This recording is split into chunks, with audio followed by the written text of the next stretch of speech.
अम्बे गौरी हो मेरी जग की माता, तो मेरी हो वरदा, मैया तो मेरी हो वरदा,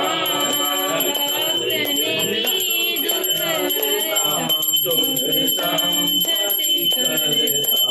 ओम जय अम्बे गौरी पूजा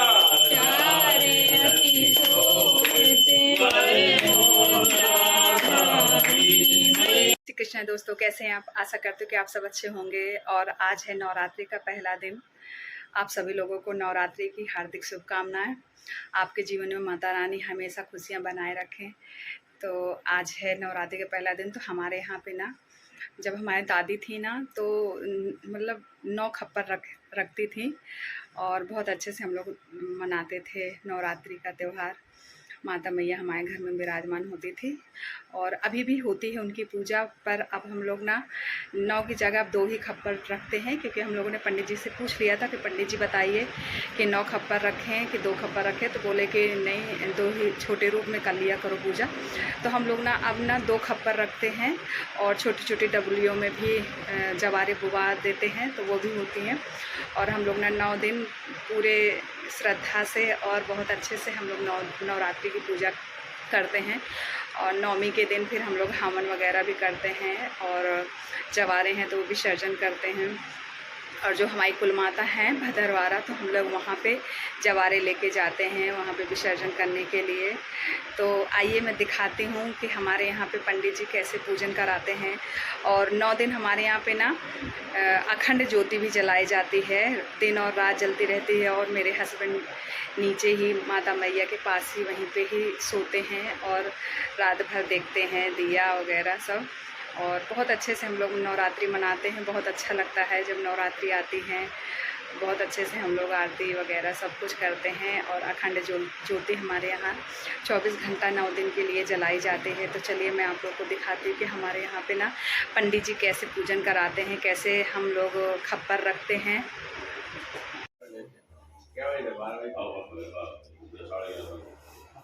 तो ये देखिए, ये है हमारे यहाँ का मंदिर। ये हमारी दादी ने बनवाया था मंदिर। बहुत पुराना मंदिर है, आज के टाइम का मॉडल नहीं है।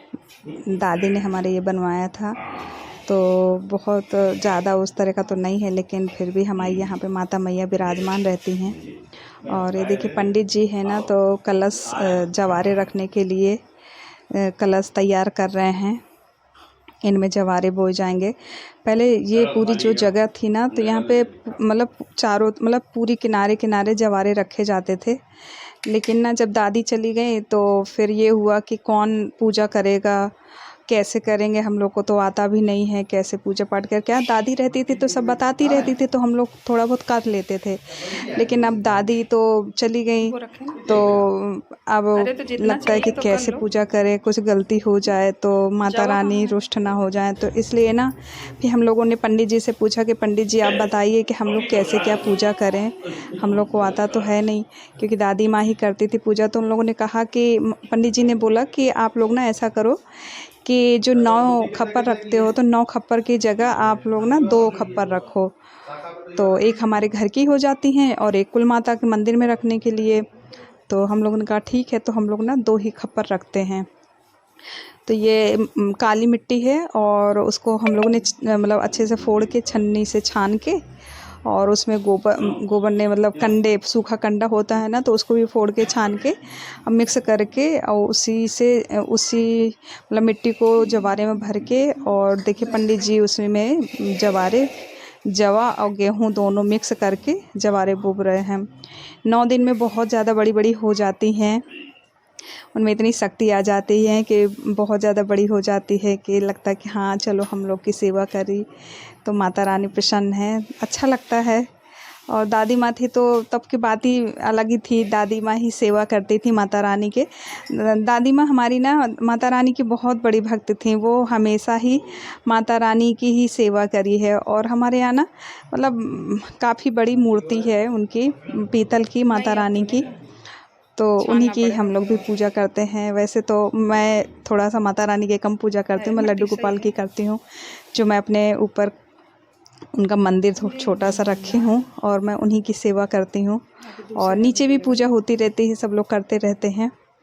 और जब कोई त्यौहार होता है ना तो सब लोग मिलके हम लोग नीचे ही पूजा करते हैं, तो अच्छा लगता है। नवरात्रि में सब लोग मिलके हम लोग पूजा करते हैं।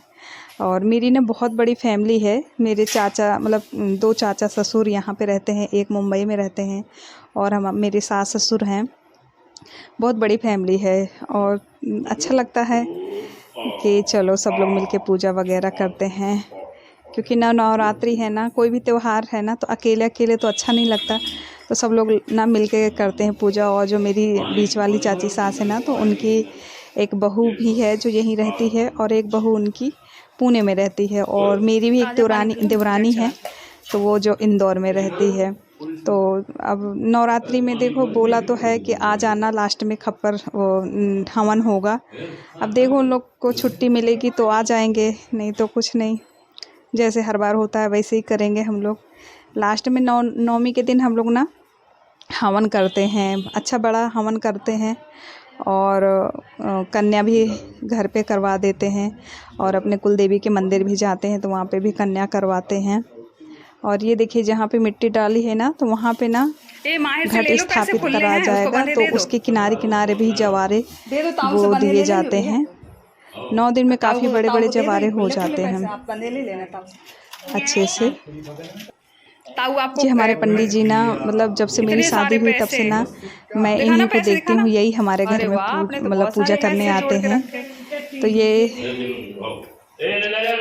दिखाओ, आप अपने पैसे दिखाओ, कितने सारे पैसे जोड़े हैं। अरे वाह, ये तो बहुत सारे पैसे हैं, पूरे 1-1 2-2 के हैं। सही है, ताऊ को दे देना पूजा के लिए पैसे, ठीक है। ताऊ आपको नोट वाले दे देंगे तो आप गुल्लक में डाल देना, ठीक है। ताऊ के साथ आप पूजा करोगे भैया?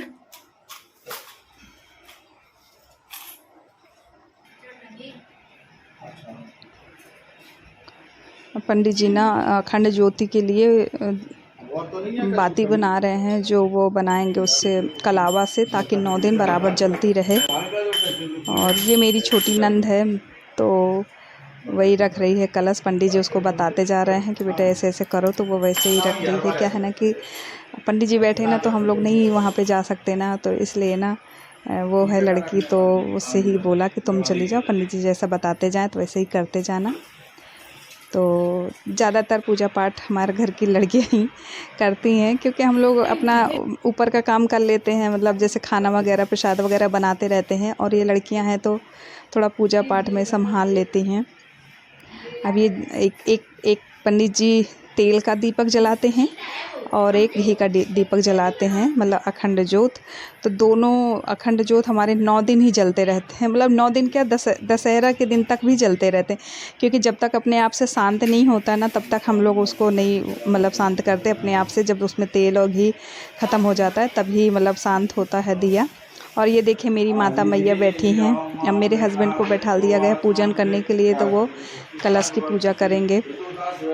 और ज़्यादातर पूजा पाठ ना यही करते हैं, क्योंकि हमारी दादी थी ना, इन्हीं से ही पूजा वगैरह सब चीज़ कराती रहती थी, व्रत वगैरह नवरात्रि के यही करते हैं ज़्यादातर। मैं भी कभी कभी मतलब कभी कभी क्या, पहले मैं भी करती थी, लेकिन अब मुझसे ज़्यादा व्रत नहीं रहते, मतलब ज़्यादा 9 दिन व्रत नहीं कर पाती, मुझे बहुत ज़्यादा वीकनेस होने लगती है, तो मैं नहीं करती हूँ ज़्यादा 9 दिन व्रत। और क्योंकि ना वैसे भी मेरे बहुत सारे व्रत हो जाते हैं। मैं एकादशी का व्रत करती हूँ, शरद पुण्य करती हूँ, मतलब पुण्य हर महीने की पुण्य करती हूँ, शरद पुण्य तो करती ही हूँ। तो इस वजह वैसे भी इस महीने बहुत सारे व्रत हो गए, तो इस वजह से मैंने कहा कि मैं नहीं रखूँगी व्रत, आप रख लो। तो मेरे हस्बैंड बोले ठीक है मैं रख लेता हूँ व्रत। और 9 दिन वैसे भी वो माता रानी की सेवा करते ही हैं, वहीं माता रानी के चरणों में ही 9 दिन सोते हैं, क्योंकि अखंड ज्योत देखना पड़ता है ना, घी ख़त्म हो गया तो उसमें घी डालना पड़ता है, और रात में देखना पड़ता है कि चूहा वगैरह तो नहीं चला गया मंदिर के अंदर, और दीपक जल रहा है कि नहीं, दिया जल रहा है कि नहीं, क्योंकि अखंड ज्योत है तो वो 9 दिन बराबर जलना चाहिए। तो ये सब देखने के लिए, और कहते हैं मंदिर को अकेला भी नहीं छोड़ना चाहिए 9 दिन, तो इसलिए ना ये नीचे ही मतलब माता रानी के चरणों में ही ज़मीन पे ही अपना 9 दिन लेटते हैं यहीं पे, और बहुत अच्छा लगता है। और ये देखिए ये मेरी देवरानी का बेटा है, बहुत ज़्यादा शैतानी करता है ये, इसको तो बस मस्ती आती है, बहुत प्यारा है। मेरे बच्चे तो हैं 2, तो वो दोनों बाहर पढ़ाई करते हैं।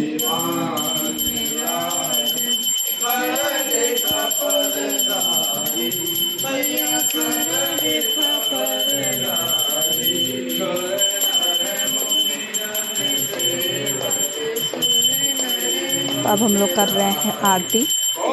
क्या है ना कि थोड़ी ना वीडियो ज़्यादा लंबी हो रही है, लेकिन आप लोग पूरा ज़रूर देखना, क्योंकि ना मैं ये दिखाना चाहती हूँ कि मेरे घर में कितने लोग हैं और कैसे हम लोग सब लोग मिलके पूजा करते हैं।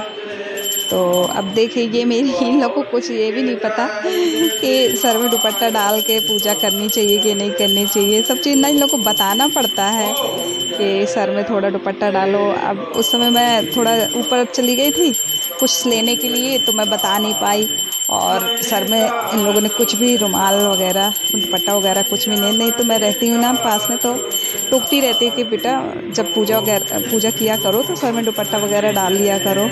और पता किसी ने ये भी ध्यान नहीं दिया, सब ब्लैक कपड़े आज के दिन सब लोगों ने पहन लिए। तो मैंने फिर बाद में बोला कि बेटा जब कोई पूजा पाठ करते हैं ना तो रेड या येलो कलर का ही कपड़े पहनते हैं, और मैं खुद ग्रीन कलर की साड़ी पहन रही थी। मैंने सोचा मैं थोड़ी ना पूजा में जाऊंगी, क्योंकि पूजा में तो यही बैठेंगे, तो इस वजह से मैंने ग्रीन कलर की साड़ी पहन ली थी। और फिर जिस दिन पूजा होती है ना लास्ट में, तो उस दिन तो मैं येलो या रेड कलर की ही साड़ी पहनती हवन में। और आज पहला दिन था तो इतना ध्यान नहीं थी कि आज कौन सी साड़ी पहनना चाहिए, तो मैंने भी ग्रीन कलर की साड़ी पहन ली थी। लेकिन मैं ना 9 दिन के लिए ना 9 साड़ी निकाल के रखूँगी, तो अलग अलग दिन अलग अलग साड़ियाँ पहनूँगी मैं। और इन लोग से भी बोलूँगी कि कपड़े नवरात्रि के हिसाब से निकालो और पहनो। क्या रहता है ना, दादी रहती थी तो हर चीज़ बताती रहती थी, अब खुद को इतना ध्यान नहीं रहता, इतना काम रहता है ना कि कुछ समझ में नहीं रहता कि क्या करना है क्या नहीं करना है। बच्चों को क्या दोष देना, हम खुद थोड़ा कभी कभी गलती हम लोग से भी हो जाती है। तो वही है कि अब धीरे धीरे सब सीखेंगे करेंगे, जब बड़े नहीं होते तो खुद को सब कुछ करना पड़ता है, तो धीरे धीरे ही अकल आती है, तो धीरे धीरे ही सीखना होता है। इंसान जब तक रहता है तब तक सीखता ही रहता है ना। तो ये देखिए मेरा देवर है, ये भी ब्लैक कलर की शर्ट पहने हैं। ये कहूँ कि मैंने इनको बोल दिया था कि कपड़े मतलब येलो कलर के पहन लेना, तो इन्होंने पहन लिया था। उधर रखी होंगी ना और ऊपर। पंडित जी अब पूजा करवा दिए हैं, अब वो पाठ करेंगे। तो 9 दिन पूरे 9 दिन बैठ के वो सुबह आते हैं जल्दी, और 9 दिन पूरे पाठ करते हैं दुर्गा चालीसा का। बहुत बड़ा मतलब पाठ होता है, तो डेली का करते हैं वो पाठ। हो गई हमारे यहाँ पे कलश स्थापना, और जवारे बुझ गए हैं, अखंड ज्योति भी रख दी गई है, पंडित जी ने पूजन वगैरह सब कुछ करा दिया है। अब हमारे यहाँ पे पंडित जी 9 दिन पाठ करेंगे दुर्गा चालीसा का। 9 दिन जो पाठ होता है तो वो करते हैं, और 9वें दिन फिर हमारे यहाँ पे जवारे हवन वगैरह सब कुछ होगा।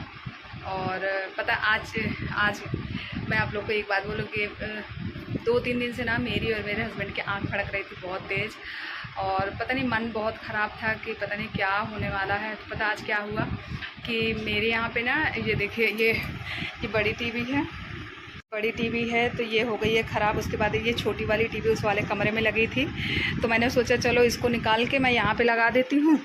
तो क्या हुआ कि मैंने इसमें टांग दिया और चली गई मैं किचन में, तो इसमें डिस्क नहीं आ रही थी, तो मैंने सोचा कि चलो यहाँ पे लगा देती हूँ। तो डिस्क के पैसे लग ही रहे हैं, तो टीवी मतलब छोटी वाली टीवी चला लेंगे। तो मैं तो चली गई किचन में, और पता नहीं अच्छे से टीवी टंगी नहीं थी कि क्या हुआ, मेरी टीवी इतनी दूर से नीचे गिर गई। और अभी तो नहीं देखा कि अच्छी है कि ख़राब हो गई, पता नहीं। इतना मन ख़राब हो, मेरी धड़कनें इतनी तेज़ मतलब चलने लगी, तो घबराहट के मारे कि पता नहीं क्या हो रहा है, समझ में नहीं आता। पता नहीं कुछ समय से हमारे साथ बहुत मतलब गलत हो रहा है। कुछ भी चीज़ें इलेक्ट्रॉनिक चीज़ें कुछ भी सही कराओ सब ख़राब हो रही हैं। पंखा है तो पंखा ख़राब हो जाते हैं, कूलर है तो कूलर ख़राब हो जाता है। कुछ समझ में नहीं आता कि क्या हो रहा है हमारे साथ। कुछ पता नहीं क्या समय ख़राब चल रहा है कि क्या हो रहा है, कुछ समझ में। मैं तो यही सोच रही कि हे माता मैया आप हमारे घर में विराजमान हुई हैं, तो सब कुछ ठीक करो, हम बहुत ज़्यादा परेशान हैं प्रभु। और अगर आप लोग को वीडियो अच्छी लगे तो शेयर, कमेंट, लाइक, सब्सक्राइब ज़रूर करना। और फिर मिलते हैं अगले ब्लॉग में। तब तक के लिए जय माता दी।